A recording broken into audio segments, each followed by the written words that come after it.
Dernier.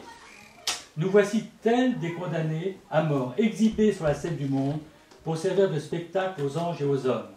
Ainsi, à cause du Christ, nous passons pour fous, tandis que vous passez pour de sages chrétiens. Il nous revient d'être faibles, à vous d'être forts. Vous êtes à l'honneur, à nous dans le mépris. Jusqu'à présent, nous avons à souffrir la faim, la soif, le dénouement, les mauvais traitements, l'absence de domicile fixe, et nous peinons à travailler de nos propres mains. On nous insulte et nous obéissons. On nous persécute et nous l'endurons. On dit du mal de nous et nous intercédons. On nous traite encore à présent comme les déchets du monde, comme le rebut de l'humanité. Je voudrais aujourd'hui parler au peuple royal de l'Église orthodoxe, pour qu'il ait conscience de la croix que porte chaque prêtre, chaque évêque, qui sert véritablement le Christ. Un des signes d'élection spirituelle que donne saint Ignace Brantôninov dans ses écrits, un des signes irréfutables qu'un chrétien est béni par Dieu, c'est qu'il est éprouvé.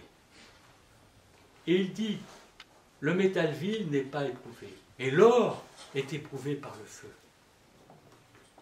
Si un chrétien traverse des épreuves, et que de surcroît ce chrétien est un prêtre, alors, inévitablement dans sa vie, il aura les signes de l'épreuve. L'apôtre Paul, aujourd'hui, nous parle comme d'une manière normative que le fait d'être apôtre, et je dirais successeur des apôtres, délégué des apôtres comme le sont les prêtres, c'est les mauvais traitements, la mauvaise réputation, les persécutions, pour reprendre ces mots-là. Eh bien oui, si un prêtre, dans son destin, a un tel signe, à un moment donné, qu'il ne se décourage pas. Parce qu'il a été choisi pour devenir transparent au Christ. Le Christ, nous le voyons dans l'Église orthodoxe, non seulement dans l'icône de sa résurrection, en fait, c'est l'icône de la descente aux enfers, ce qui montre qu'il est mort et ressuscité, et qu'il est descendu aux enfers pour libérer les captifs, et qu'il y a donc eu, avant cette descente aux enfers et sa résurrection, la croix. L'icône même que nous avons le dimanche nous montre tout le mystère. Et pensez-vous, nous dit le Christ, que le disciple aura un meilleur traitement que le maître? Si le maître a été crucifié, le disciple sera crucifié. À un moment dans sa vie, le signe du Christ, de la croix que le Christ lui a personnellement demandé de prendre pour le suivre, ce signe lui sera donné, comme un gage de la confiance du maître. Je pense aujourd'hui au père Nicolas Ozoline, qui est persécuté. Je pense qu'il subit une injustice. Et je pense qu'il a besoin des prières de tout le peuple orthodoxe et de tous ses frères dans le sacerdoce, de tous les autres évêques pour supporter sa croix. Aujourd'hui, c'est un homme brisé. Mais je voudrais lui dire, et dire à tous ceux qui l'aiment, ici, qu'il y a une solidarité. Cette solidarité n'est pas une solidarité humaine. Elle est divino-humaine. Elle est dans la chair même du Christ, souffleté, sur lequel on a craché, qu'on a insulté, sur lequel on a dit des choses fausses, qui a reçu une couronne d'épines. J'entends la voix d'un starets roumain me dire, à un moment difficile de mon existence, « Père Michel, soyez patient, car la paix du Christ se porte toujours avec une couronne d'épines. »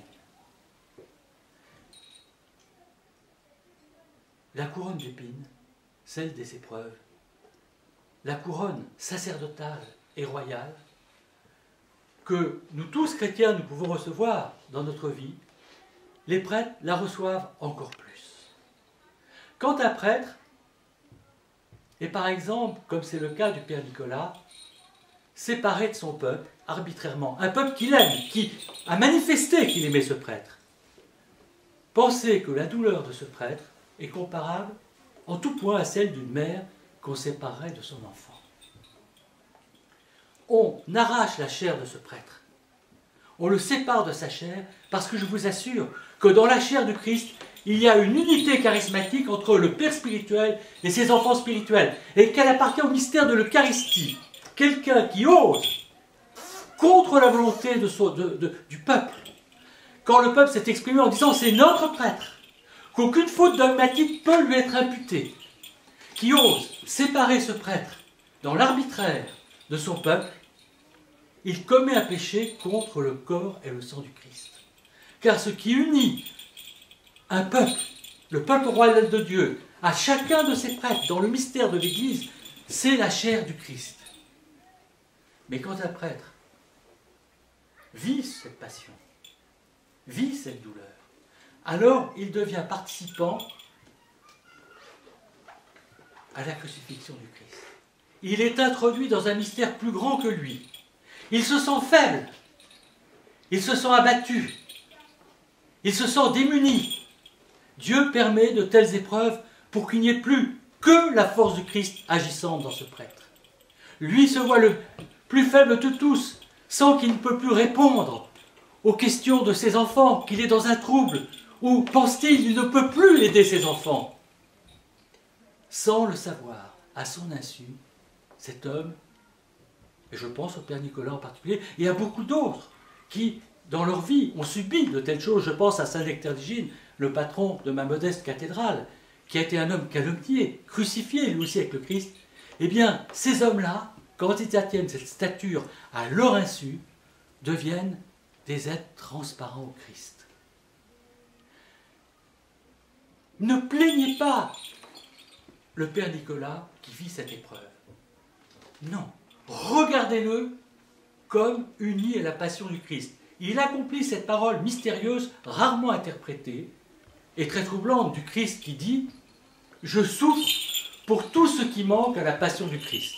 Bien entendu, théologiquement, nous savons que la passion du Christ, elle est parfaite et elle ne peut être compensée par rien. Alors de quoi nous parle l'apôtre Paul? Je souffre pour tout ce qui manque à la passion du Christ. Il parle de cet espace que le Christ a laissé sur sa croix, dans sa chair blessée, pour tous les martyrs de son Église. La Mère de Dieu a prophétisé à saint Séraphin de Sarov qu'il y aura désormais une autre étape où il n'y aura pas que le martyr du sang versé, mais celui du sang de l'âme versé, le martyr de la conscience. Tout prêtre, tout évêque, frappé injustement, et il y en a eu dans l'histoire de l'Église. La liste serait trop longue. Je parle de saint Jean Chrysostome, de saint Faustus le Grand, et je peux dire, tous les saints de l'Église ont été persécutés dans l'Église par d'autres frères. Il n'y a que ce chemin. Aucun saint est passé ailleurs, sauf peut-être les anachorètes du désert, qui ont vécu une autre forme d'ascèse dont il n'est pas question aujourd'hui. Mais ceux qui sont dans la vie séculière, même étant moines, puisque les évêques sont moines, eh bien, quand ils rentrent dans la vie séculière, il n'y a que le martyr de la conscience qui leur permet de vivre cette passion du Christ. Je souffre pour tout ce qui manque à la passion du Christ, c'est cet espace que le Christ nous réserve dans sa chair blessée, souffletée, sur laquelle on a craché, couronnée d'épines, qui nous laisse être agrégés à cette chair, comme le sarment est greffé à la vigne. Oui, Père Nicolas, aujourd'hui tu es greffé à la vigne. Tu es greffé au Christ par ton martyr. Tu es greffé au Christ par tes blessures. Et cette faiblesse, eh bien cette faiblesse, il n'y a pas que la faiblesse dont parle l'apôtre Paul, qui dit qu'il a été plusieurs fois, qu'il avait une écharpe dans la chair, qu'il a supplié plusieurs fois le Seigneur. On pense à plusieurs choses dans cette écharpe dans la chair. Et puis si cette écharpe dans la chair, c'était simplement cette part de la couronne d'épines qui fait que l'homme se sent démuni, faible, dans la détresse. Et le Christ lui a dit, comme il te dit à toi, Père Nicolas, et si je veux manifester ma pleine puissance dans la faiblesse de l'homme. Père Nicolas, avec tous ceux qui, avant toi et après toi, seront persécutés dans l'Église, sache que désormais, la force du Christ est en toi et que tu vas être pour les autres une icône de la patience, mais aussi de la résurrection du Christ.